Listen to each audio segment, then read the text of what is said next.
What is going on, guys? Welcome to what is this, week 12? I don't know. Thanksgiving has thrown me off.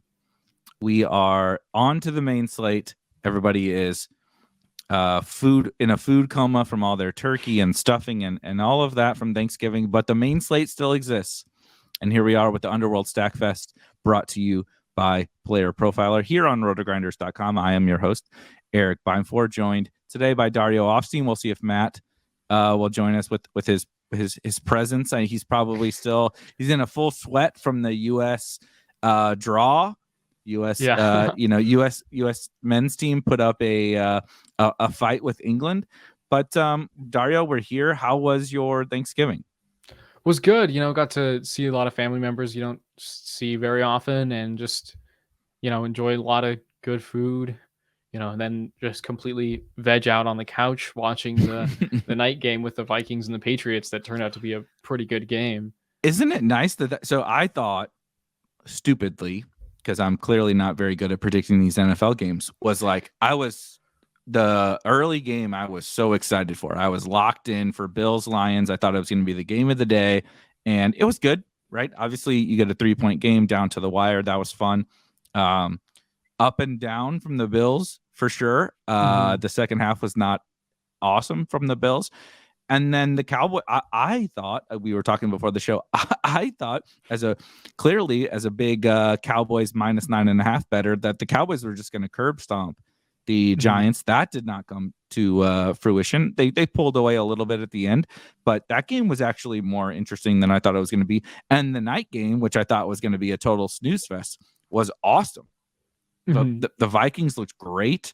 The Patriots were definitely punching back.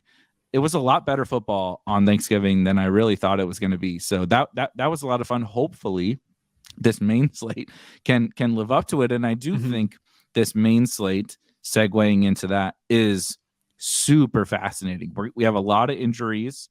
We don't have maybe the games. This for anyone that has not watched, this show is a little bit more focused around the game stack. We're not going to go position by position. We're going to try to target the games that you want to be really heavily honed in on for the main slate.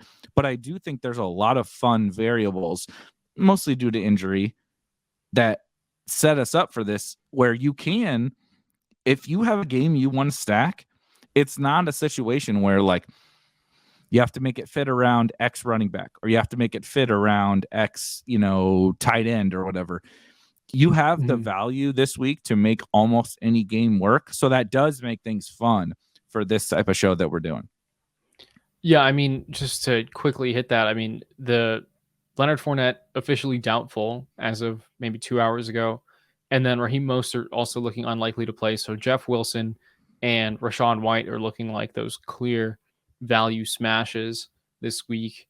But yeah, I think that with this show, we'll definitely talk through the offenses and the games that we're most excited about. Yeah, I started to build out some teams, and I felt super confident in basically the running backs, and even honestly the tight ends, where it was like kind of how I start to structure my teams after we have this show, where I'm like, okay, I how do I it's a puzzle piece. How do I fit in the good running back plays that may or may not be in the games that we're talking about? Sometimes they are, sometimes they're not.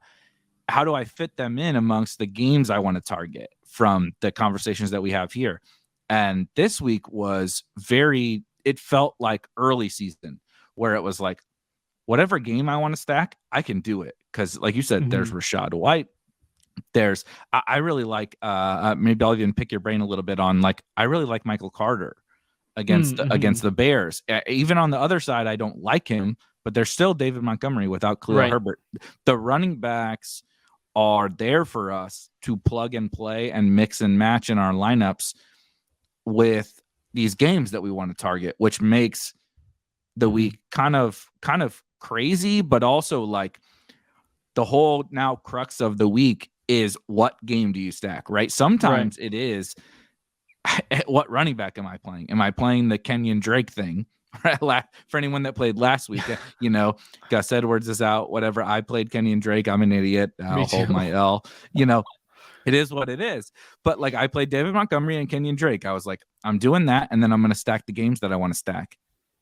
This week is like totally wide open, and it all centers around that game stack because, like you said, we're going to get Rachaad White, right? We're going to get Jeff Wilson. We're going to get Michael Carter. We're going to get all these running backs available to us. So then, because there are so many good running back plays, how you win the slate is you nail that game. You nail that one game that goes off. Yeah. It's funny.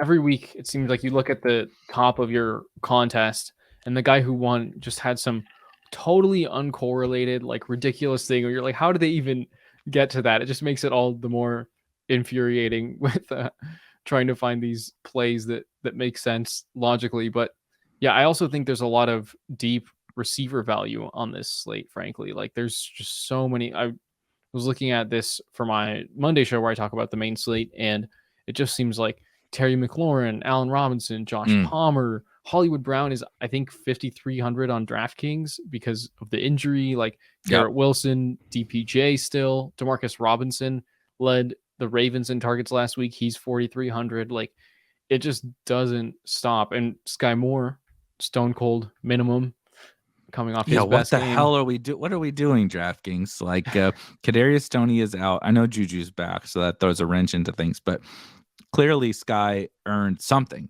and we're going to make him stone min. It does make. We'll get to the Chiefs. But the you mentioned the game I think we want to lead off with being the Chargers and the Cardinals, and the wide receiver value. I'm going to start there in this game because clearly maybe the most exciting game from an offensive firepower perspective and lack of defense, right? The Cardinals defense is not good. The Chargers defense is not particularly good. We have Rondale Moore, which I don't know if he's been officially ruled out, but I assume that he's out. It sounded like he's out for more than even just a week. I don't know if you have anything on that, but Hollywood Brown is going to be back. And then we have, as you mentioned, Hollywood is extremely cheap on DraftKings. Greg Dortch is also almost the minimum on DraftKings. I think he's 3,100. And then you have DeAndre Hopkins. You even have a little bit disappointed with the Trey McBride performance last week, but maybe Kyler coming back helps Trey McBride. You just have so much value on the Cardinal side. And then on the Chargers side, Mike Williams looks doubtful, if not out. I think he did get ruled out in the last 30 minutes or so.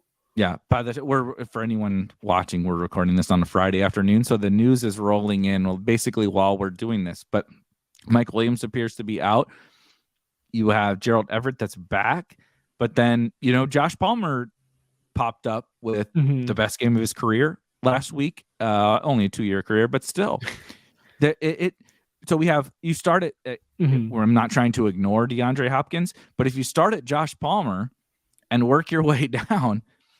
Josh Palmer, 5,400, Hollywood Brown, 5,300, who Cliff did say today that he expects him to play on Sunday. Greg Dortch is totally free. Even, Keenan Allen is like 6K on DraftKings. This whole game is super affordable, and yet it's like the highest projected scoring game of the week. What's your kind of first take on how you want to attack this one? Yeah, I think, it's interesting that you mentioned Greg Dortch because I think Cliff said he's a game time decision, which we know that Cliff is pretty unreliable when it comes to telling us the actual injury status of his players. But I wouldn't be surprised if Greg Dortch doesn't play. It sounds like I think he didn't practice a couple of times this week, if I remember correctly. Looks like Rondale Moore is officially already ruled out, so we probably won't be seeing him for multiple weeks. And yeah, I think that even with Marquise Brown, there's some, I think that Cliff Kingsbury might have said that he's going to be somewhat on a pitch count, if I read that correctly too. So it just all the stars align for 200 DeAndre Hopkins targets. And I think too we have to keep in mind that Kyler Murray is coming off of a hamstring injury. It seems like this happens every year where Kyler is really good for fantasy and much more mobile until his first injury of the season, and then he returns from it and isn't quite as just as anxious to get going with the legs. So I think that we might like I'm certainly projecting him for slightly less carries and just less rushing efficiency than we've seen from him, regularly. And I think that just opens up the passing game for everyone involved. That's what I was going to ask is Kyler as a DFS play in and of himself, we want the rushing, but it doesn't mean we have to play Kyler. If he's going to run less against the Chargers, I'll click over to, click over to the flex plays. Let me zoom out a little bit so this is a little cleaner. All of these guys are the most expensive skill position players, of course, Austin Eckler in this game, and then DeAndre Hopkins at 7,700. I have this on DraftKings. There's not a Chargers wide receiver above 6,100. And if we ignore DeAndre Hopkins, I'm not trying to ignore him, but if we do just for a second, Hollywood is 5,300, and then you got to scroll all the way on down here to, we're not playing AJ Green, but 3,400. All the skill players in this game are crazy affordable. So, like, does that mean we use that value to get Nuke? And do we play one of the quarterbacks? I love this game. I love the value on all of these players. As I start to, I'm on a turkey hangover. I just started building Sunday main slate teams today, so don't hold me to this. But I do still struggle to figure out how to stack this game. You know what I mean? Like, because I have the same Kyler concerns as you do. Justin Herbert is 7K, and like it's fine, but like he's not Lamar, he's not Mahomes. Right. He's frankly not even Kyler from if we ignore the rushing concerns. What's your kind of like first instinct go-to on how do we like stack this game up? I think, even with those concerns about Herbert, I think that the value presented in this game altogether makes him probably my slightly preferred quarterback between these two. Okay. The Cardinals defense is allowing, looks like, the fourth most fantasy points to opposing quarterbacks. So that's a pretty good matchup in and of itself for Herbert. We know that we can play him with Palmer and Allen very affordably, which are going to be his top two weapons.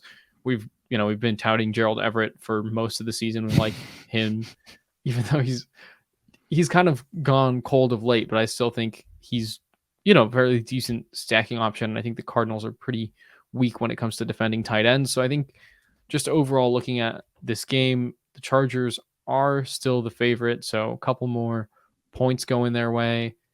And I think that Herbert, he's looked healthier every week too. Like I think that rib injury from week 2 has just been still kind of lingering. And I think he's becoming kind of increasingly comfortable. And he was unleashed against the Chiefs last week. It finally looked like the Justin Herbert we know and love. So I think that he's kind of still my lean between the two quarterbacks in this game. I like that. I also like if I close this out, you see that we do have. I mean, they're separated by basically nothing. They're the same price, and we do have Herbert projected for more. But my expectation is that Herbert is never a guy in tournaments that people really play because he's always priced close to the elite tier, and yet he doesn't really run that much. They're like you got to help me out with the Chargers. They're like the most frustrating offense ever. They have talent. They have a superstar young quarterback, but they just never seem to like truly explode on offense. And now Mike Williams is out. There was that one drive. I think it was one of their first possessions against the Chiefs on Sunday night of last week where they just went down the field with 3 bombs.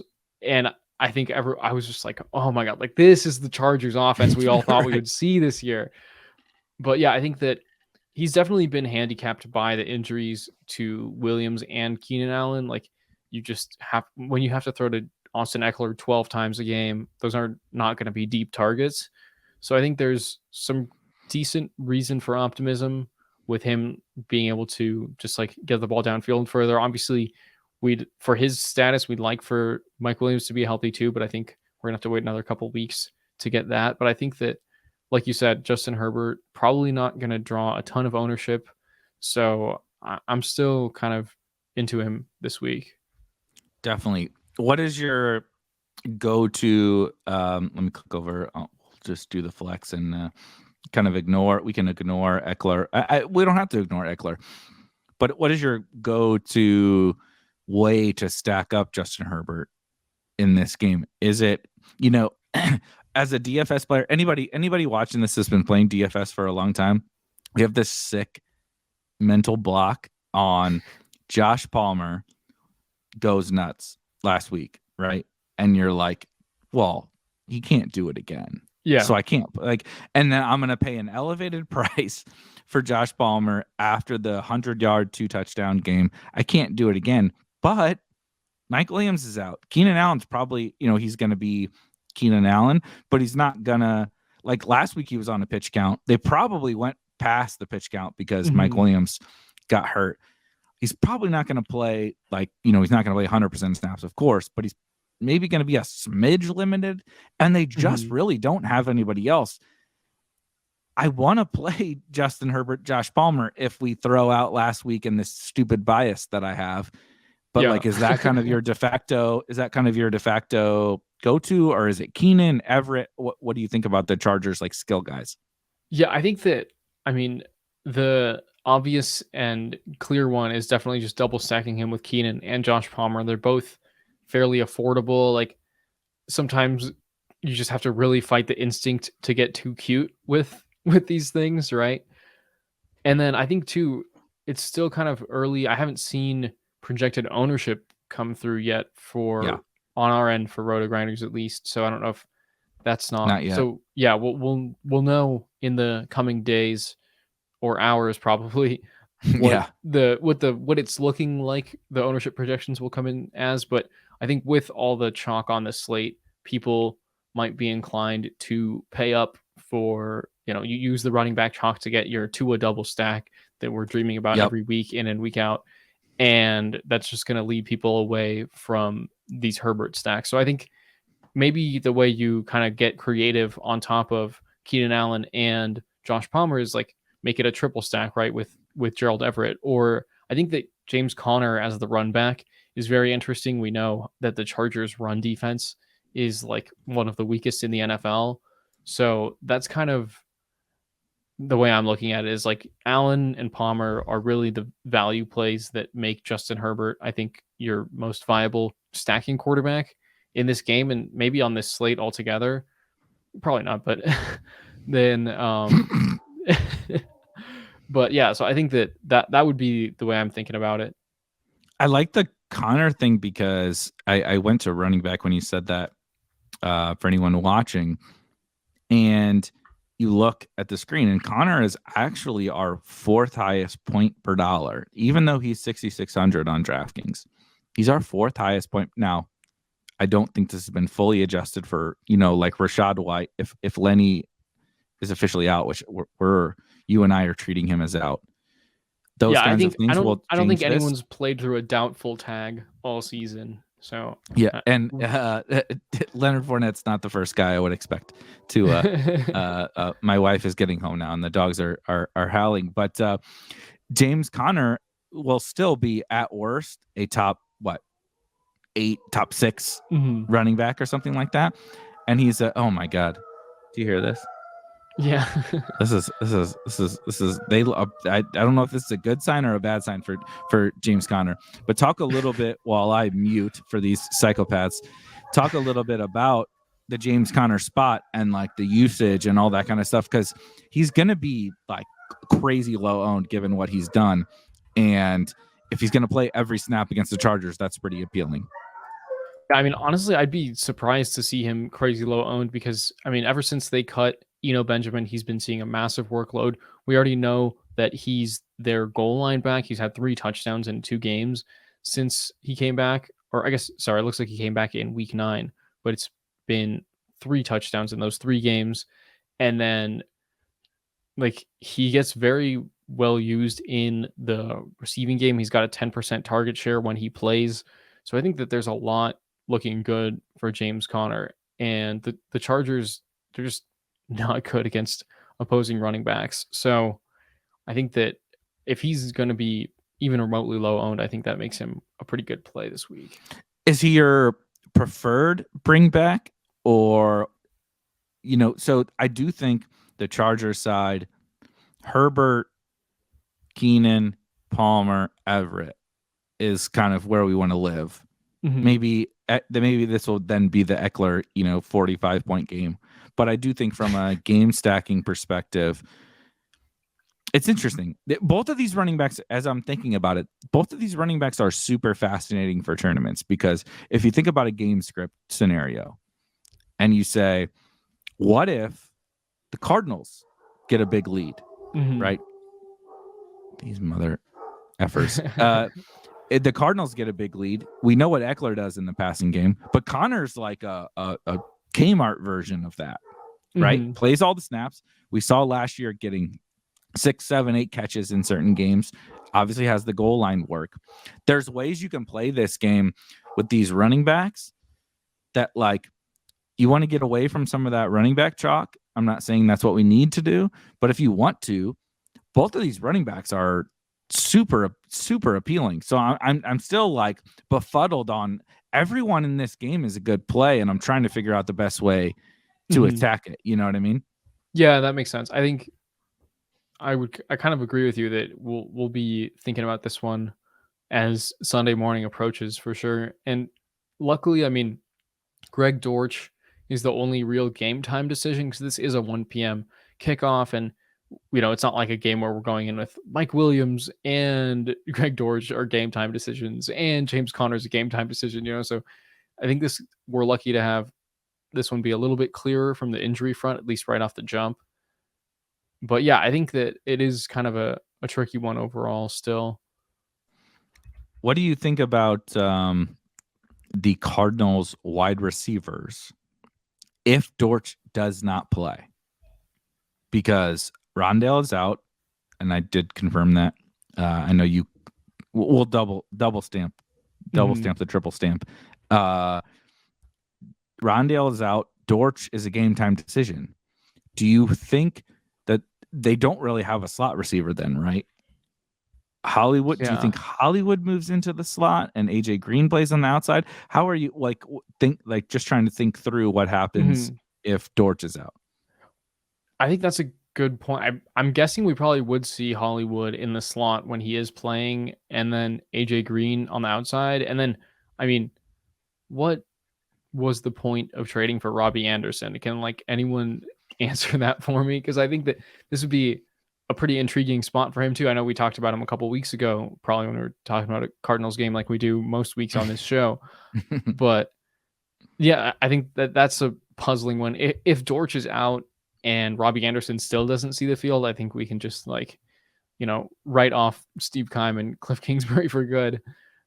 But I think that's probably, you're probably correct on saying that Hollywood falls into the slot, and then AJ Green, who's had a couple of not terrible revival games. He's coming off 9 targets last week, touchdown the week before on only 2 targets.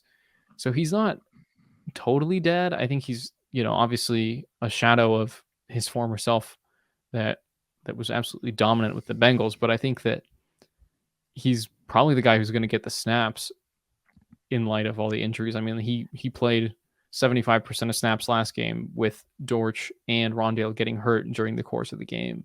Right. So, and if Hollywood is limited at all, I don't know.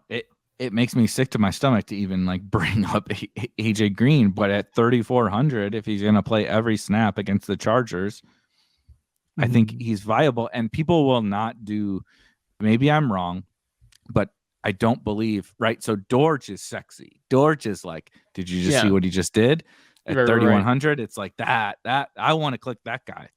AJ Green, no, absolutely not. I don't want to click that, but he's the benefactor of Dortch being out. And so I just think this game is definitely the most fascinating one, but it's also maybe the hardest to pin down. We'll have some other games we'll get into where it's the next one for sure, where it's really straightforward. We want to attack that game, but I know who I want to go to. In this one, this would be the game that if you said which game's going to be the highest scoring, it's probably this one on the whole slate. But yet there's injury concerns. There's the running backs look good. multiple wide receivers look good. Herbert is like a fun theoretical play, but he doesn't run. It's like, Yeah. I think all of that will lead to a little bit of ownership discount, which is like, that's what we want. If we're going to get the highest scoring game at reasonable ownership, that's what I want to do. It's just, how do we pin down these guys? Right. So let's wrap on what is the, like, of this game, who are the guys like you have the most conviction on? I think for me, it's probably, I mean, this is going to be like the default easy answer, but I think it's Palmer on the Chargers side and Connor on the Cardinal side. Okay. I mean, I think other people would say Hopkins. So yeah, I don't think that's Hopkins is, I guess, yeah, Hopkins is definitely the easiest default for sure. I think he is going to probably see like 40% of the targets from the Cardinals in this game. But I think that Connor against the Chargers run defense, like if they are going to be playing kind of handicapped in their receiver room, I wouldn't be surprised to see them just try to run the ball more. And I mean, Isaiah Pacheco had his first 100-yard game against the Chargers last week. They're just not particularly strong against the run. And we know that that's part of Brandon Staley's defensive philosophy too. So that's kind of, I think, something we can more or less count on to some extent. I like it. One last final to put a bow on it.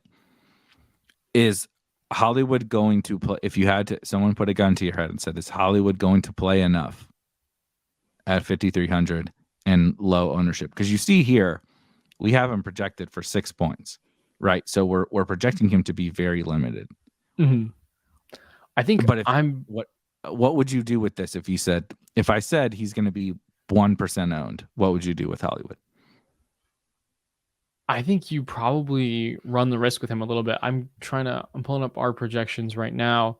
But I think I have him closer to a full workload. I think definitely still very much a 1B to Hopkins, but it looks like I've got him at,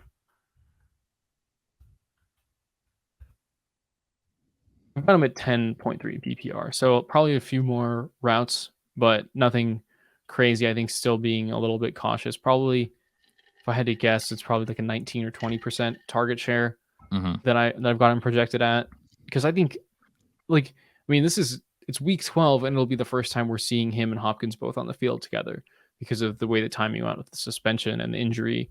So we still have yet to see how Kyler's gonna kind of divvy up the targets between the two of them. But I think that Kyler and Hollywood definitely had a very good rapport, and Hollywood was hoarding targets when he was healthy early on this season. So I wouldn't be surprised to see something like 5, 6, 7 targets if we're lucky for Hollywood Brown, and then maybe somewhere in the 10 to 13 range for Hopkins. See, I'm a sicko, and I can't help myself with some of these spots, but just part of me feels like I understand all the talk about limited and all that, but just with how, they don't have anybody else. AJ Green's not flipping over to the slot. Certainly Robbie's not. They just don't really have a lot else, and Robbie can't even get on the field. AJ Green's dust. It's like he just feels to me like this play I would like to at 5,300. It's one thing if you were like 6,500, where it'd be like, I can wait a week. At 6,500 or whatever, I can wait. At 5,300, right? In a stack of this game, of course, I don't really think I want to play like a Hollywood one-off at 5,300. But man, you play Herbert, Palmer, Keenan, Hollywood, or something like that. That seems like an awesome way to approach tournaments this week, because I just don't think the ownership is going to be there on any of these guys. Right. And you can get whatever you want around it. I think it's kind of funny because if you look at Keenan Allen and his performance last week and his situation, it kind of really reflects what Brown's situation is this week, right? Like, he's coming back from an injury to a very depleted receiver room.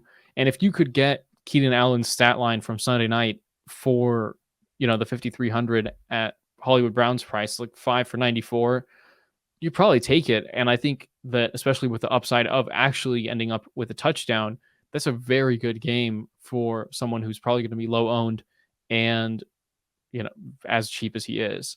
So I think that's actually an interesting parallel that I hadn't thought about until we were kind of talking about these players in this game.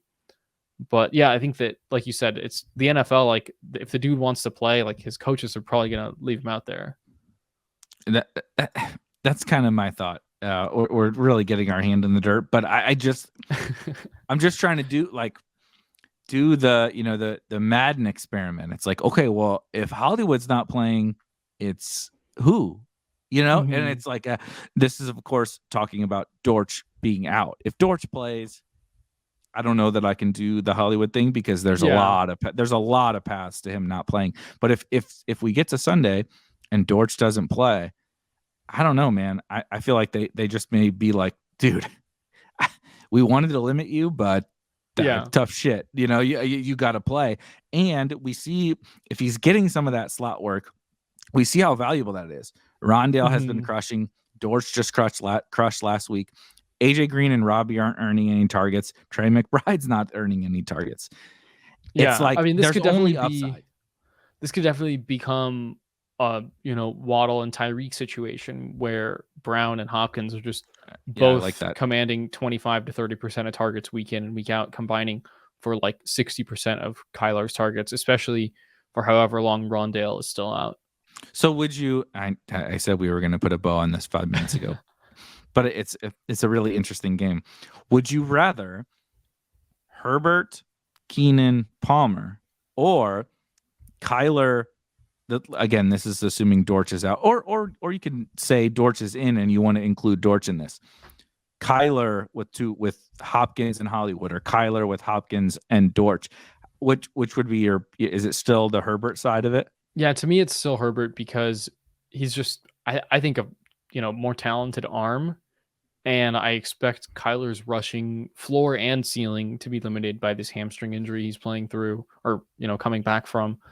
And then I just think that Justin Herbert is, going to be increasingly unleashed down the stretch here. And I think, too, you have to keep in mind the Cardinals and Cliff Kingsbury, like, something's definitely not right. Like, they're just a little bit more dysfunctional of a bet to make than I think the Chargers, even though they're, like we said, there's games where why aren't you having Justin Herbert throw the ball beyond the first down marker? But I mean, I'd still trust Joe Lombardi and his offense a little bit more than whatever Cliff Kingsbury's got going on right now.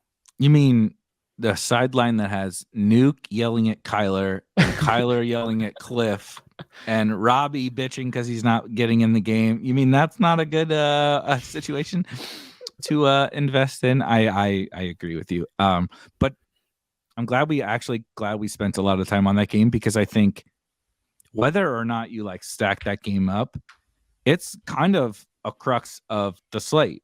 And I think that even if we're not game stacking this around a given lineup, right? You don't have to be building a Herbert or Kyler stack to be very intrigued by pieces in this game. I think you ought to be skinny stacking Palmer and Hopkins, or Palmer and Connor, or Everett and and Marquise Brown. All of these guys are still very intriguing plays in a skinny stack if you're focused on another game, or if you just you find yourself stacking the Chiefs or stacking the Dolphins on this slate. 100%. So the next game we were going to get into is actually not the Chiefs, not some, is a little bit of Vegas and Seattle, which is a low key, what some might call a sneaky shootout.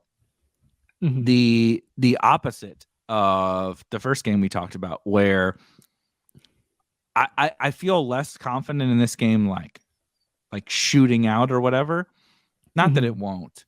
But just if you had to put a gun to my head and say which one scores more points, it's the Cardinals game. However, this one has the clear, super, super clear paths to smashing, right? You have Devontae Adams without Hunter Renfrow, without Darren Waller, just dominating targets on the Vegas side. So slightly tougher matchup maybe than the other game. And then on the Seattle side, You have DK Metcalf and Tyler Lockett. Maybe a smidgen. I don't want to talk about Noah Fant. Maybe we'll talk about Noah Fant, but I'm sick of talking about Noah Fant and him doing nothing always. I'm also sick of talking about Foster Moreau and him doing nothing, if we're being honest. Yeah. And Matt Collins. All those guys can go out to pasture. But that means there's like very clear targets in this game that has a lot of upside. I mean, whether it's double stacking Geno with the Devontae bring back, or stacking Derek Carr with Devontae, or skinny stacking, right? Devontae and Metcalf, Devontae and Lockett. Well, I'm sure Ken Walker will come up. A lot of people like Ken Walker this week, rightfully so. There's a lot of ways to play this game, and I'm not sure it's going to get a ton of ownership because it's always hard to pick between Metcalf and Lockett. Devontae is basically the same price as Tyreek Hill.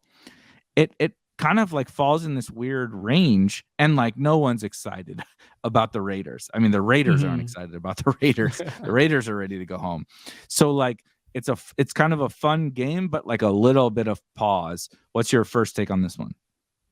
I mean, we just need to take a moment to appreciate this legendary 3-game run that Davante Adams has been on. If you look at his game log, it's 17 targets, 14 targets, 13 targets across the last 3 games with 5 touchdowns in those 3 games. The number one receiver in 2 of those last 3 weeks. So with that volume that's been opened up, he's just been on a ridiculous tear.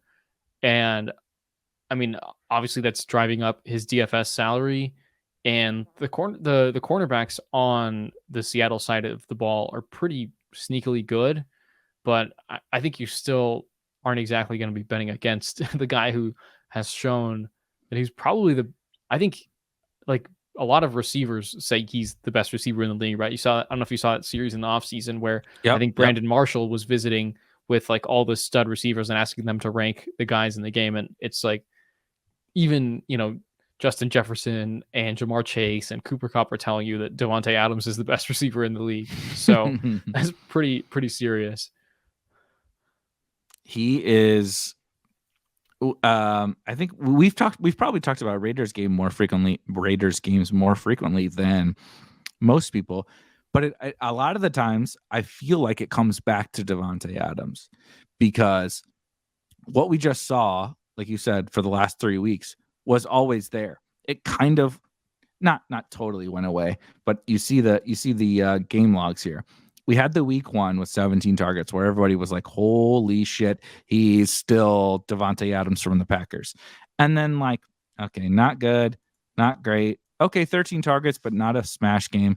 Okay, 2 touchdowns, but not, the Chiefs game was that good. was ridiculous. Yeah, I mean, just 2 long bombs. 3 catches. Yeah, he caught 2 bombs, which is like Davante summoned his inner MVS from that from that game, But it was like kind of a bunch of, I mean, meh is not the right term, but for Davante Adams, right, it was like either the usage wasn't perfect or the production wasn't perfect. But now we've had both for 3 weeks. Right. And I think the fantasy community overall, we probably got a little spoiled with Cooper Kupp last season. We just think that the best wide receiver in fantasy can give us 25 points every single week.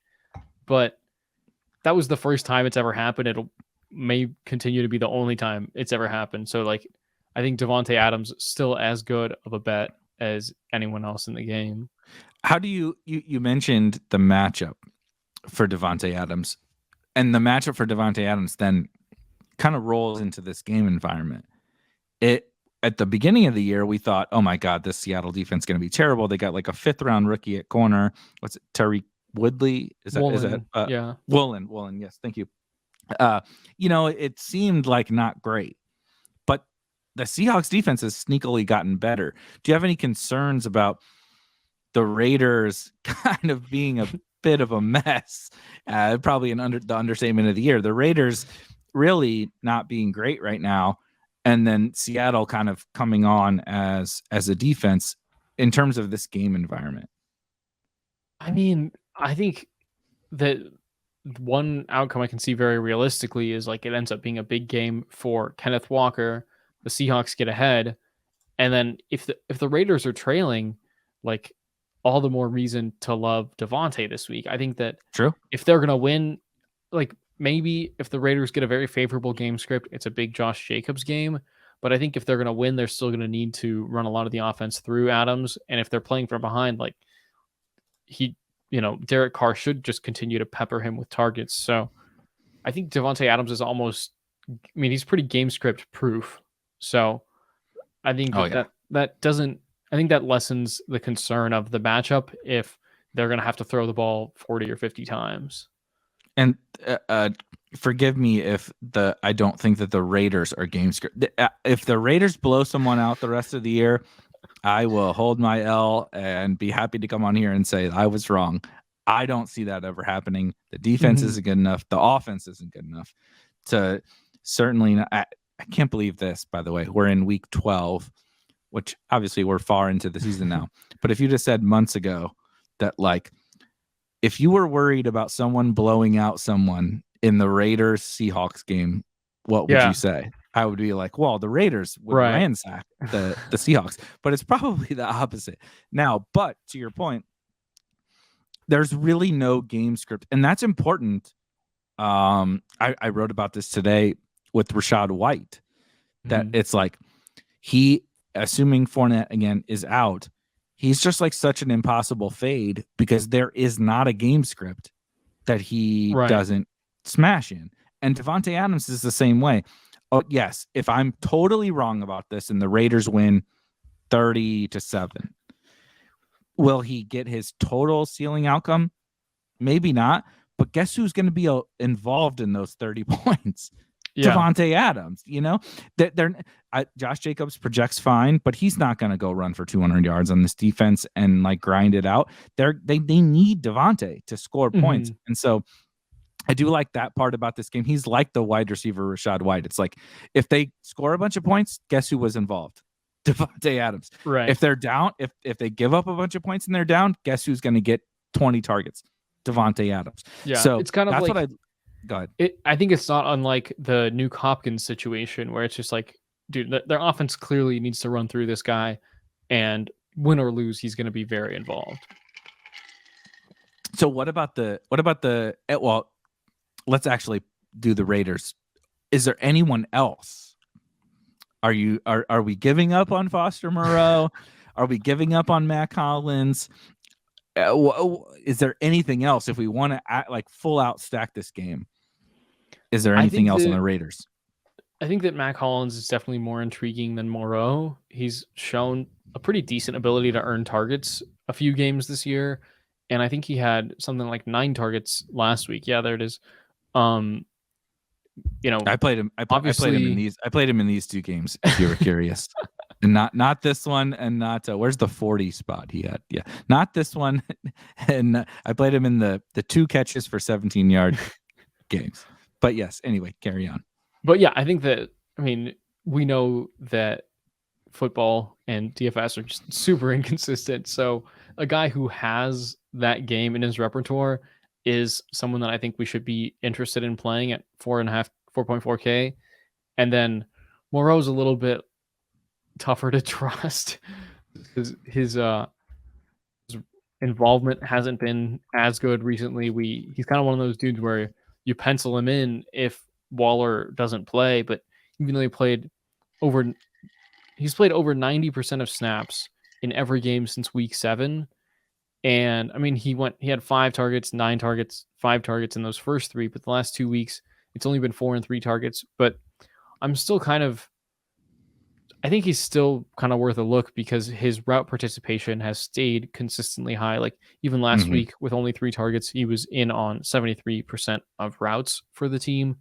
So, some weeks the guys are just not going to get the ball thrown their way, but if they're on the field and they're running those routes, then it can happen again the following week. I think that's one of the you look at Hunter Henry last night, for example, right? People who were just looking at targets the night before, or the week before rather, Jonnu Smith seemed like, oh no, is he taking over for Hunter Henry and actually becoming the tight end 1A?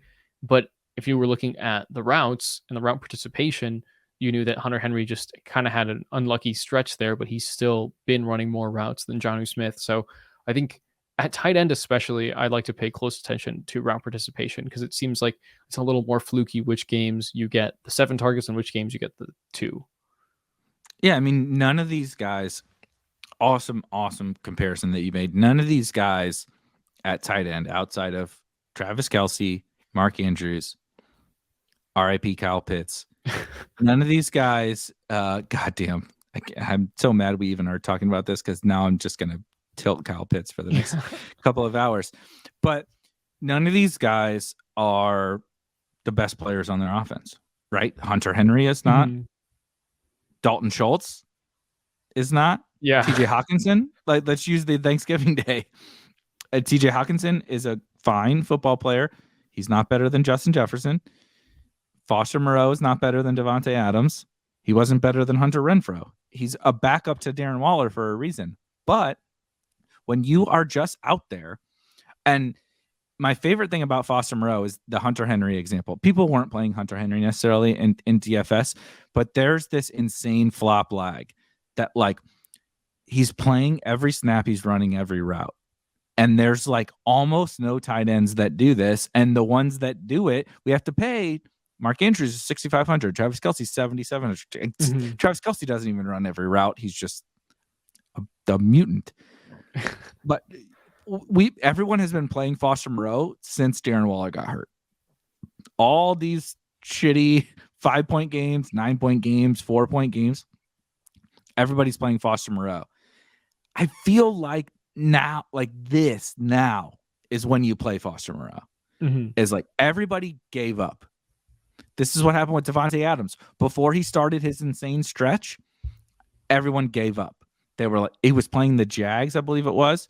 3 weeks ago was when Devontae Adams started his tear against the Jags. Also, he did that all in like the first half. Devontae could have put up 50 if the Raiders weren't incompetent in that game. But that's what I'm saying is, like, everyone has given up on Foster Moreau. And I'm not even saying that's wrong, but I'm saying from a DFS player's perspective, it's like all you really got to fade is Kelce and Andrews. And you don't even have to fade them from like, oh, if they have a good game, you're buried. But like if Moreau scores 16 points and Andrews scores 25, I'm just throwing random numbers out there. And you get Devontae and you get maybe DK Metcalf in this game or Tyreek Hill, or I really like Jamar Chase this week. Those kinds of things.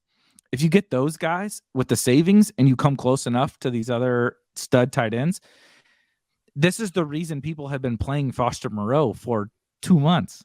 And now I know we don't have projected ownership up here, but my guess is it's going to be minuscule on Foster Moreau. And it's finally the first week where everybody's like, nope, I'm done with this loser. He doesn't do anything. And this might be the best match. I mean, Denver's not a good matchup. The Colts are like a average matchup. The Jags were a reasonable matchup, but that all just went to Devontae. It's like maybe that was a classic Raiders game where same thing happened when they played the Chiefs, right? Like they get ahead, they get run heavy, they blow the lead, and so you end up with a loss, but it wasn't the negative game script that you'd hope to see for the pass catchers. So I think that it's kind of like very context dependent week to week, and I think that like 3,400, he's running all the routes, he's out there on the field. The Seahawks are a plus matchup for tight ends. We have them allowing 3 points above the league average to tight ends. So that's 8th worst or 8th best matchup, depending on how you want to, phrase it. Yeah. But it's a decent spot for a guy who's going to be playing. We know he's done it before filling in for Waller. I mean, he hasn't really hit the ceiling this season, but he has like 15, 18, 20-point games in his past. So I think that, it's funny because we started this conversation with like just being grossed out by the thought of playing Foster Moreau, but I think we've kind of both talked ourselves into it. Now I'm literally going to play Foster. Like in my main team, I already got it lined up. And here's what I was going to bring up to close this game out. Isn't maybe the cleanest stat? We spent the first half hour talking about the Cardinals game, and that game is fun. No argument for me, but it's not clean. like, right? Like in terms of who to play or whatever. And yes, in this game, there are 2 running backs who I like both. Ken Walker, you see on your screen here, a lot of people tag Ken Walker. He looks like a great play. I have no argument against him. But if it kind of shoots out, you have the maybe the cleanest path on the entire slate for a game stack of whether I prefer Geno, I think. Geno, Metcalf, Lockett, Devontae, Moreau, or something like that, and just be like, this game, we're going to pass. This game's going to shoot out. It's all going to come through the air. That just feels so smooth and clean to me. And you can pick your running backs or whatever in the other games that you like. You're getting theoretically all the production from this game through a handful of guys in the passing game. And that's like, we've talked about this a ton of times for anyone that's watched on this. I bring it up probably every week, but it's like, we talked about it with, oh God, this is going to be a horrible comparison, but it was like, it was one of the Lamar games. It might've been the Ravens Dolphins, where it was like, yeah, I know I'm comparing a Geno Derek Carr game to a Lamar game, but like when I know where it's all going to come from. So here's a better comp. Last week, the Steelers played the Bengals. And there's no Jamar Chase. Yeah, shout out to Matt for nailing that one. I was 100% visibly uncomfortable the entire time we were talking about that game. I'm gonna send Matt a gift basket because he got me on it. I totally agree. It was like, but the whole point is, if it shoots out, awesome. Of course, that's what we want to target. But even if it isn't the highest scoring game on the slate, I know where the ball is going. Yeah. So like if it's 28-24, you can win a tournament with the Seahawks Raiders game. If the Cardinals game is 28-24, you're not winning shit. Pardon my French. Yeah. You're not, because like who, is it Dortch? Is it AJ Green? Is it Trey McBride? Is it Connor? I don't know. In this game, there's 3 guys on the Seattle side and there's 3 guys on the Raiders side. That's it. And so those are my favorite games to target. And then you get it at like what I think is going to be low ownership. I think this game, now that we've talked it through, is like maybe my favorite tournament game of the week. Yeah, I think that there's good reason to like it. And like you said, with all the chalk on this slate, like this isn't going to be drawing a ton of ownership, I would anticipate. No. Talk about, can you walk me through the Seattle side though, really quickly? Because Devontae feels easy. Moreau, we just talked through that we both like. Matt Collins, if you want to use some Matt Collins, I have no problem with Josh Jacobs, whatever. But Seattle, Ken Walker is where everyone's going to go, and I don't have a problem with him. But what about Metcalf, Lockett, maybe even Fant? What do you think about Seattle? I think, yeah, if you're double stacking Geno, it's very clear that you're going to be doing it with Metcalf and Lockett. It's pretty straightforward. And I mean, the tight end room is really just gross. Like there's like Noah Fant is going to run 15 routes. Will Dissly is going to run another 12. And then Colby Parkinson's going to run like 8. They traded Russell Wilson, who now looking back, maybe this was the brilliance of the Seahawks, but like they traded Russell Wilson for this guy. This asshole up here, and they don't use him ever. It's so infuriating.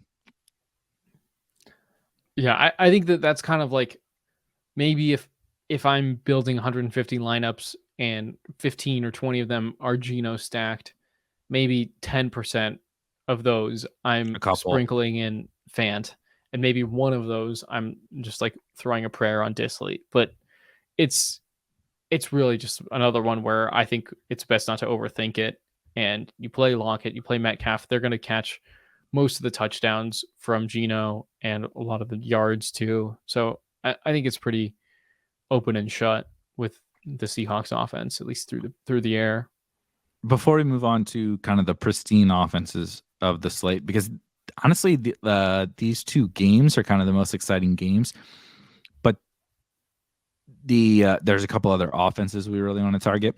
Do you have any concerns about, kind of like back to the Russ days with Seattle, having both Metcalf and Lockett on the same team. Do you think that they can both get there, or do you want to would you prefer a tournament lineup with like Geno to Metcalf with Devontae as a bring back? Or would you prefer Carr, Adams, Moreau with one of the Seattle guys to bring back? I'm just curious about Metcalf and Lockett in the same lineup, basically.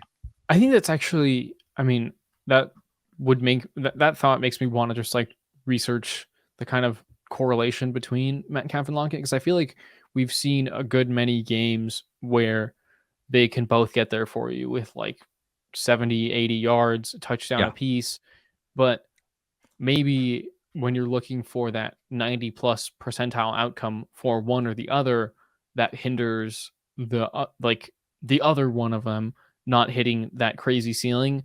But I think with how weak this Raiders secondary is, they're top 5 in allowing fantasy points to the quarterback. I think that, we've seen Geno, if you would have told me before the season that Geno Smith would be playing at an elite level and Derek Carr would be looking like shit, frankly. Like he's going to play for the Colts next year. He's going to be the next Colts recycled quarterback. The retread, yeah. So if you would have told me that would be how we'd be looking at these quarterbacks going into this game, that would be crazy. But I think that given that situation, they're attached to the better quarterback in the game. It's a bad pass defense that they're going up against. I think that, if they get lucky enough to get 3 touchdowns between the two of them, you probably want them both in your lineup. Like that could very well happen. I think as we've talked it through, if I were, and I'm biased because these are the contests that I play, a little smaller field type stuff, a Geno, I would just double stack them because of what you said. If I hit the 99th percentile Metcalf game or whatever, that's a Geno smash and it's a Metcalf smash. Even if Lockett gets 13 points, I can win my 1,000-man field or whatever, 500-man field. In the Millie Maker, I think it would be more of one or the other. I could be very much wrong with that. Someone much smarter than I don't focus on those fields, so someone could correct me on that. But I think that's how I would approach it, is kind of the stuff that I play, and I'm like, this is the game. I just want all the production. I don't care if it's 20 Metcalf and 20 Lockett or 40 Metcalf and 10 Lockett. I don't care. I just want it all because I can win the tournament that way, right? Assuming it's Devontae on the other side or whatever. But in the Millie Maker, where I got to beat 300,000 people, I think it'd be a little bit different. So just a unique kind of game. Let's talk about, because this one is a fascinating conversation to me, the Chiefs. So the Chiefs play the Rams, and the Rams are quite possibly the biggest dumpster fire in the entire NFL, which is crazy to say because they won the Super Bowl last year.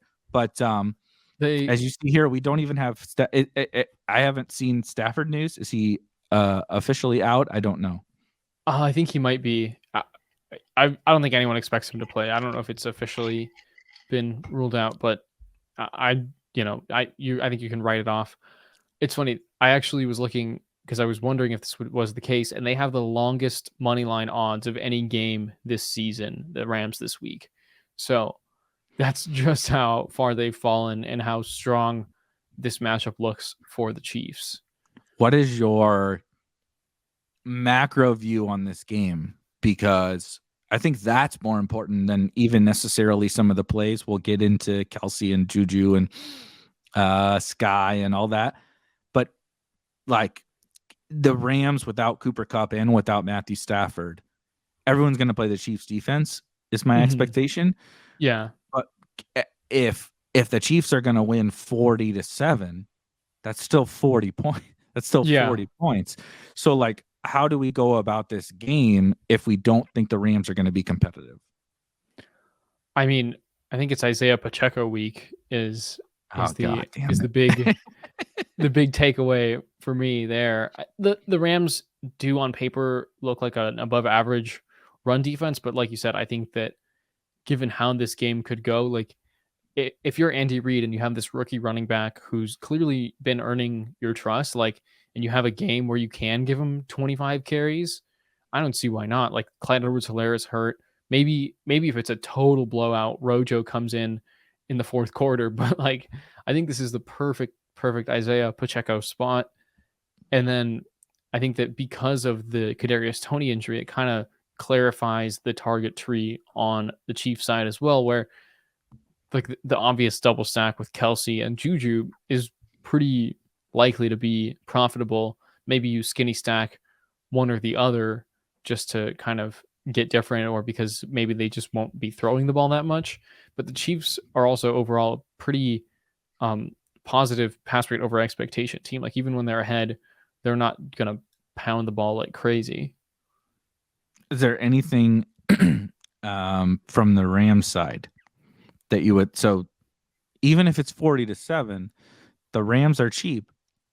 Mm-hmm. If you get right, so they cut Darrell Henderson, which was a surprise, and I actually don't know if that was good or bad for me in the best ball streets. The Rams are so bad. Maybe Darrell Henderson being ETN's backup is better for me. But now we have Kyren Williams and Cam Akers, and I guess a sprinkle of Rodney Rivers. Obviously, there is no Cooper Kupp. A-Rob is questionable, and Tyler Higbee is questionable. I'm assuming that they're going to play, but whether they do or not, is there anything from the Rams side that we can be like, I mean, the game script's there.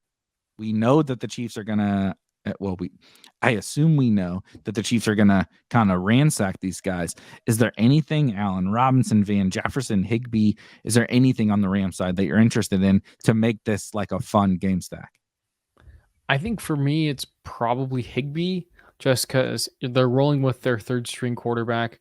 They're going to want to call, plays that are, I think, fairly conservative.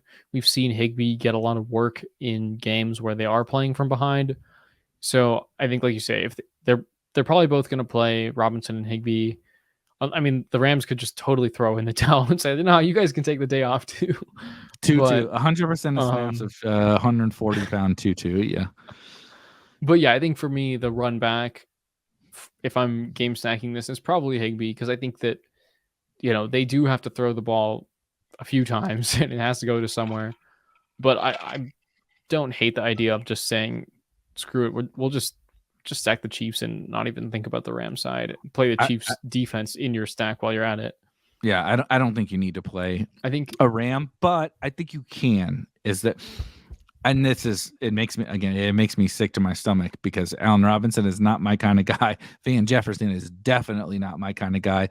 But like, if you want to get in contest specific, I'm not playing Kyren Williams or Cam Akers or something like that in my single entry teams. If you want to get crazy in a Millie Maker team with Mahomes and Kelsey and Juju, and you play like Kyren as a bring back, I don't think it's unreasonable type of. I think these Rams are sprinkles in large field tournaments. Probably not your single entry, 3 entry max type plays, but I do think like this is the dream. This is the dream. Like, I know that they are going to have to play catch up, which means receptions. Am I expecting Bryce Perkins to complete a bunch of balls? No, probably not. But it's there. The opportunity is going to be there for them. Yeah, I think that Kyren Williams is probably the most intriguing sprinkle for sure. I mean, this just hit me, and maybe you can tell me to dial it back. But I think that maybe the craziest way to play this game would be to do what we did with Fields a couple weeks ago against the Dolphins with Bryce Perkins. Just take Bryce Perkins and the savings at quarterback with a Kelsey and a Juju and the Chiefs defense while you're at it. And then he gets those rushing yards, because, I mean, he had, I think, let's see, how many carries was it? In 5 carries when he came into the game in like the third quarter. Yep. So if they're playing from behind, and it seems like McVay, maybe it's the way that they're calling the offense with Perkins involved, like there was a lot of those runs look designed. So maybe there's a scenario where Bryce Perkins gets you 70 yards and a touchdown on the ground, and the optimal stack is with him on the other side of it. I don't know. It feels a little crazy to say out loud, but at only 5K, it opens up a lot of salary as opposed to playing Mahomes. You're talking to the wrong person if you think that that's crazy to say out loud, because these are the kinds of things I think are the things to talk about in tournaments. Everyone's going to tell you to play Tua, which we'll get to in just a second. Everyone's going to tell you to play Mahomes or Lamar or whatever. Bryce Perkins, for anyone that played college football DFS when he was at Virginia, was a god. He is an elite runner. He's not like Lamar or whatever as a runner, but he's like a blend between Lance and Fields. Lance is like a power runner, and Fields is like a speed runner and kind of a power runner. But he's like a little more straight line speed than Trey Lance, probably. I don't know. I could be totally wrong. He might be slower, but it just feels like that. He's got juice as a runner, but Lance is like if you're a corner, you don't want to tackle Trey Lance in the open field. Like he's this weird archetype of a quarterback where, I mean, you see last week, like, look, he only scored 6 fantasy points in a fraction of a game, but I mean, 40 rushing yards in a fraction of a game. And why can't he continue that?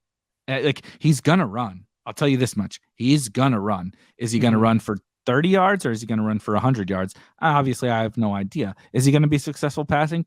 Probably not. But he's 5K. Like we were talking about. I mean, we talked about Sam Ehlinger. Yeah. We not this show. We didn't play Sam Ehlinger, but the whole industry talked about Sam Ehlinger for a week, right? Because he runs and whatever. Bryce Perkins, and he ran for like -2 yards. Yeah. Sam Ehlinger is like a zone read college quarterback. It's like those guys run, but like they're not runners. Bryce Perkins is a runner.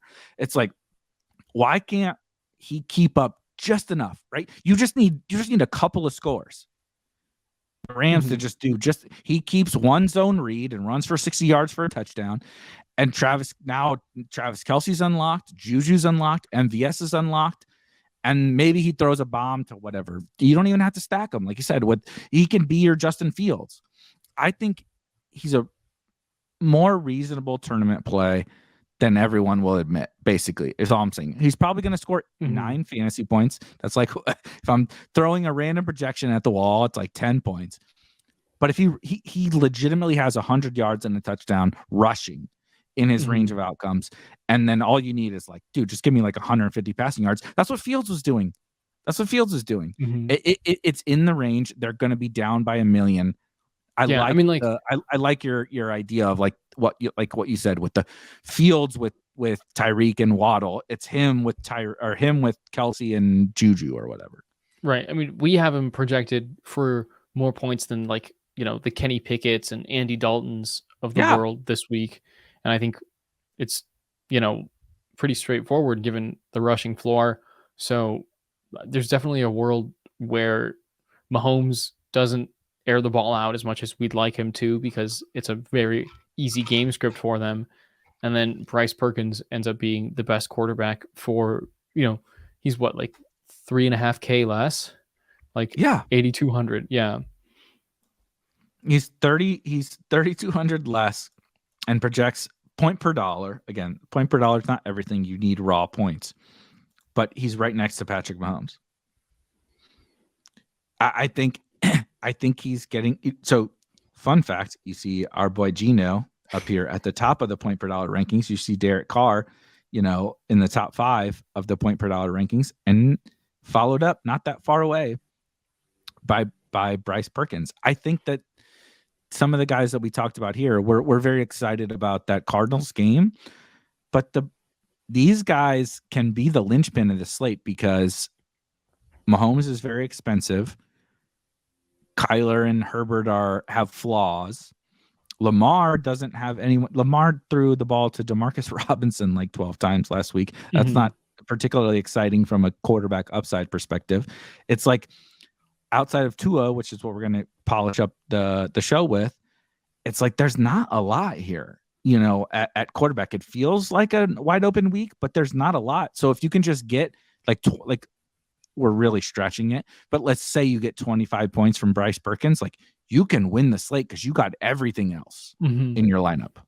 Yeah, and I mean, even though the Rams have, I'm sure it's the lowest game total on the slate, right? You see that big red 13.5. Even if they get to, like, that's 2 touchdowns, right? If he's lucky enough to throw for one and run for the other, like, dude, you're set with that for 5K. I mean, that's 10 points. That doesn't even account for the yardage. And so, yeah, I just think I'm glad we had this show, like I say every single week, because it helps me hone in on my thoughts. I'm very excited about the Geno stuff, but I think that if you're going to sprinkle like a crazy quarterback, or not, it's not just about the quarterback. It's about, like you said, the field, it's a construction. You want all the running backs you want. You want Kelsey. You want Tyreek. You want, like I said, I really like Jamar Chase. I know that's crazy. Some people say that's crazy. You want Jamar Chase. You want Devontae Adams. Do you want to stack these other games with Travis Kelce and everything that you want? Bryce Perkins is there for you. I know it sounds crazy. I mean, for how much talk Sam Ehlinger got in DFS the first, 3-4 weeks ago, like, Bryce Perkins deserves at least as much hype, if not more. And no one is even going to say. Everyone's just going to say Chiefs defense. No one's even going to consider him. But Ehlinger was like, oh my God, we got to play Sam Ehlinger because he's a running quarterback at 4K or whatever. And it's like, I think Perkins is a better play. Do I think he's going to work out? No, like, gun to my head. No, he's going to score like 9 fantasy points. But I think that he makes sense in tournaments. Anyway, we spent too much time talking about Bryce Perkins. We're going to polish up with the offense that's going to score like 1 billion points probably on Sunday, and that is the Dolphins. We're going to talk Dolphins, Texans, mostly Dolphins. Two main things I want to pick your brain on with the Dolphins is everyone looks good. So how do we approach a team where the running game looks good, the passing game looks good, and the passing game has theoretical concerns about the opponent keeping up, right? The Texans need to score to make Tua and Tyreek and Waddle and Gesicki and everybody relevant.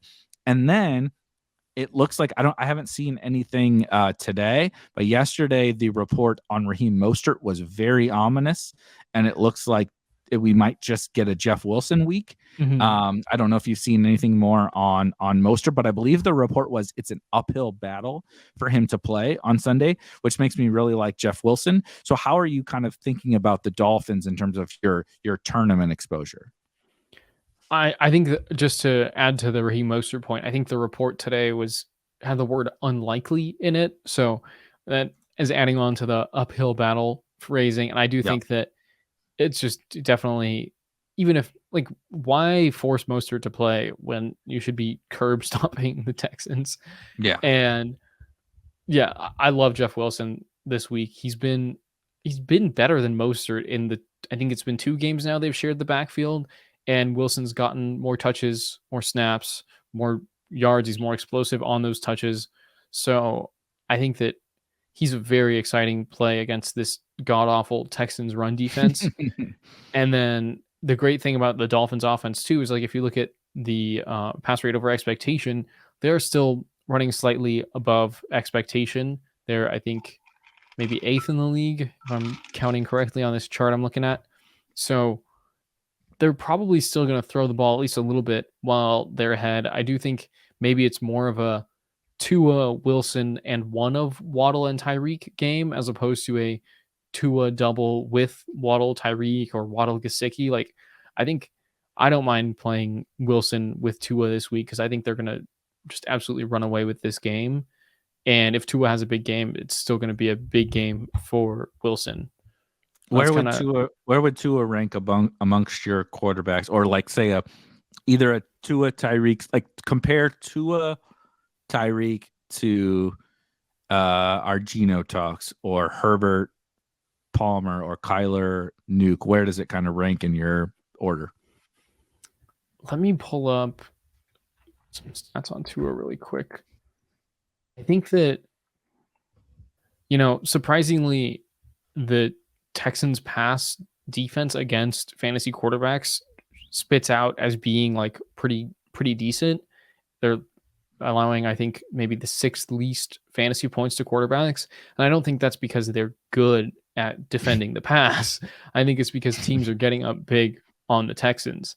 So I think that's kind of an ominous trend for Tua's upside. Like, I'm probably more inclined to play Herbert or Geno in this case. Like, I think this is going to be the chalky way to look at this game. Probably, I'm sure that Jeff Wilson's going to be like 35% owned, but I think that you kind of eat that chalk with Jeff Wilson, given his explosiveness, given the elite offense, and given, I think, that, the way we project this game script to look. And then you kind of eat that chalk with the Geno stacks or the Herbert stacks or our crazy Bryce Perkins scenario. Mm-hmm. So I think from this game, Wilson's probably my favorite play. I agree. I totally agree. You're not going to get me this like every week. This is the 12th week of me saying I'm not going to say anything negative about Tyreek Hill. I'm not going to say anything negative about Jalen Waddle. They can nuke any single slate, but I feel like Jeff Wilson is just a really tough fade. I know he's going to be popular, but man, it's just such a good spot. And I really don't want to get too, like, I like to get cute, but it seems like a spot I don't want to get too cute with. What about the Texans side? If you do want to stack Tua, or if you want to, onslaught the Dolphins, are you playing, Damian Pierce again? Always projects fine and never has the ceiling to break the slate. Nico has been getting some more work and looks okay. Brandon Cooks, and anything on the Texans side? I think that Nico is probably the most intriguing as a run back, just because he's 4.1K and he's seen like 9 target games, 5 target games, and his DFS salary is still hardly moving. So he's gonna get the ball coming his way. I think that, if you want to go really off the grid, Chris Moore has been getting a lot more looks recently than weeks past. So like, if you want to just get crazy alternative, he's been someone who's been kind of getting involved in the offense lately. We're looking at 25% target share, 16%, 21% across the last 3 weeks. And that's, pretty solid, right? For a guy that no one's going to play or even have heard of at 3.8K. So that's kind of, I think if you're going to make me do a run back from this game, it's going to be someone who's cheap as hell. And I'm just hoping that they get to, 5 catches and 80 yards and they can make other things work in my lineup. But that's probably the extent to which I'm looking to, run back the Dolphins offense in this game. Chris Moore is the Bryce Perkins of wide receivers. Yeah, that's what we're going to call him. It's like, the title of this episode is Play Bryce Perkins and Chris Moore. Yeah. Everyone's going to stop listening to this show after we talked about Bryce Perkins and Foster Moreau. Foster Moreau is going to score 7 fantasy points again this weekend, and Bryce Perkins is going to score 9, and Chris Moore is going to catch 6 balls for 30 yards, and they're going to be like, why the hell do we listen to these guys? But to your point, Chris Moore and Nico probably has a smidge more juice, but I don't know. Chris Moore's getting just as much work. I'm not sure that he's really that much worse than Nico as an actual real life NFL wide receiver. And again, these guys for tournaments are not, it's easy to talk about Tyreek and Devontae and even Jeff Wilson or whatever. These guys are like, I put everyone in my lineup I want. Who do I play that's cheap to make it work? And it's like, look, Chris Moore's not going to score 30 fantasy points. But like you said, if you get 7 targets and he goes 5 for 60 and a touchdown, and more importantly, he's the reason why he pushes your Dolphins stack, right? You played Tua, Tyreek, and Waddle, and the Texans score an early touchdown, and it's to Chris Moore. Do you know why your Dolphins stack won the tournament? It's not because of the Dolphins stack. It's because of Chris Moore. And that's like the Bryce Perkins thing. That was now Justin Fields and Bryce Perkins are not the same. I'm not trying to make that parallel. But why was that whole idea even brought up? It's because those guys are the little building block that makes everything else work. And so I do think it's important to touch on those guys. And am I gonna play Chris Moore on my single entry team? No, probably not. But if I build a Dolphin stack that I love, and the last spot's 3,800, you bet your ass I'm playing Chris Moore. And I think it's a reasonable thing to do. Right. Sometimes those $300 between Chris Moore and Nico Collins are what lets you play the absolute dream lineup, as opposed to having to tweak things somewhere else, and then you end up with something you don't like. And then, I mean, if you want just if you need any further logic behind the Chris Moore play, he leads the team in red zone targets across the last 5 weeks, with 5 red zone targets in the last 3 games. So like, it's not even that unreasonable to say maybe Chris Moore is that guy who catches the one Texans touchdown this week. I don't think it's unreasonable. Excuse me. It's unreasonable to say I plug my 2 running backs I want, and I say I'm adamant I'm not playing Jeff Wilson. I'm playing a Tua double stack, right? In this lineup, we're wish casting a lineup. I'm playing Tua to Tyreek and Waddle because they're going to destroy the Texans. And in order to, maybe I want to play Kelsey or Andrews or something at tight end. Do you know how you make that work? Nico Collins and Chris Moore, and you say maybe the Texans score. Maybe Kyle Allen unlocks the Texans offense and they score. Clearly that's not going to happen, but you just need a little bit. And you want your maybe you're going to go crazy off the board. I'm building a lineup for everybody. If it wins the Millie, I'll send you my Venmo. You want Eckler? Remember our Eckler Ken Walker stack? I want the Eckler James Conner at running back, right? That's my exposure to that game.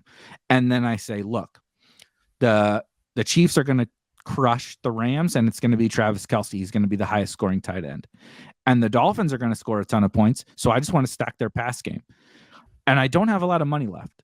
So I'm going to run it back with either Chris Moore or Nico Collins or both, right? One of them's in the flex. It's like these lineups seem crazy, but like there's very easy scenarios in which they crush.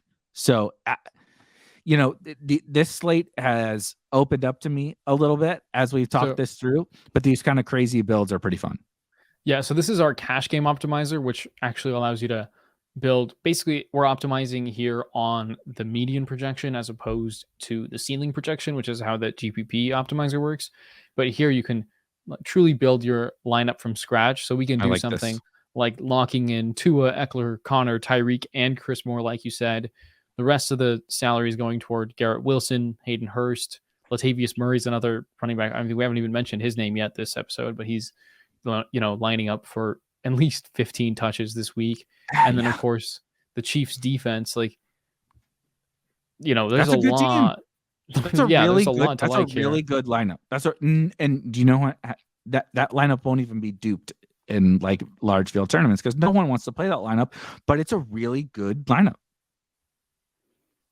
Yeah, and then let's close out the show with, I guess we can build our Bryce Perkins stacks. Let's build where this takes us. I want to see a Perkins Kelsey, lock Perkins and Kelsey in. You don't have to stack Perkins or whatever, but I want to see Perkins, Kelsey. Any other thing that we need to lock in? I think I think we could lock in Devontae just because we talked about the salary savings being the thesis of the play. So give us at most 1 Ram here, and maybe let's force in 2 Chiefs. Okay. I like it. And then let's see where this takes us.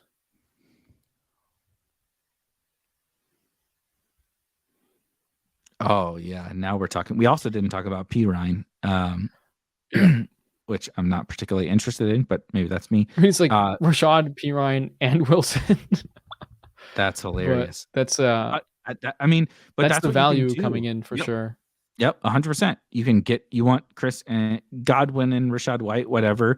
But like, this is exactly the thought experiment. Like You these guys, want everyone all I these see, guys. Look what you can get with them with right Perkins and right, this has Justin Watson. But if you would like to swap out Justin Watson for Sky Moore, then that's right, fine. same price too. Where is he? Also, I played Justin Watson 2 weeks ago. Yeah, 2 weeks ago. Yeah, it was. I luck boxed the. I think it was the Juju injury, but also then didn't luck box because Justin Watson did absolutely nothing, and so real tilt. Yeah, and then I mean, What's you the can next? get What's this the is a Juju lineup with Godwin again, Latavius Murray and Rashad White are the chalky running backs. I mean, your projections love Garrett Wilson every week. That is I know. something I've noticed, but he's a really good play this week. I will say. I mean, maybe he gets unlocked by Mike White. You never know. God, what a sad state of affairs for the Jets. Maybe Mike White unlocks the offense. I mean, Mike White could resuscitate Elijah Moore for all we know. Here's a little bit of Keenan for us. And I'm going to turn up the correlation just to see what we can maximize here in terms of stacking the other games too.